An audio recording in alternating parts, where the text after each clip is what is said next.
Police Thane Beltarodi या ठिकाणी दिनांक 4/12/2024ला सायंकाळी 6 वाजता दरम्यान एक घरफोडी झाली असा स्पॉट आलेला होता. त्यावर आम्ही त्वरित API काकडे आणि DB पथक, तपास पथक असे रवाना केले होते.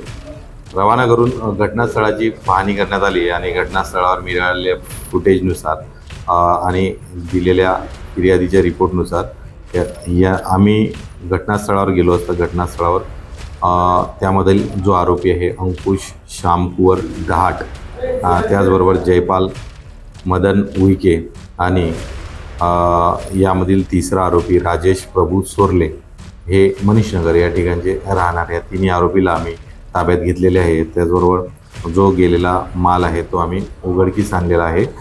तपास सुरू आहे. यातील जे फिर्यादी आहेत आनंद चंद्रमणी पटेल यांच्या तक्रारीवरून गुन्हा दाखल केला 331/4/305 BNS याप्रमाणे गुन्हा दाखल करण्यात आला आणि नमूद गुन्हा हा उघडकीस आलेला आहे. घरफोडी आम्ही उघडकीस आणलेली आहे. त्यामध्ये उत्कृष्ट कारवाई सपोनी पंकज काकडे व DB पथक यांनी केली आहे. सदरचा गुन्हा हा माननीय पोलीस उपायुक्त परिमंडळ क्रमांक 4 यांच्या मार्गदर्शनात केला आहे आणि गुन्हा उघडकीस आणलेला आहे.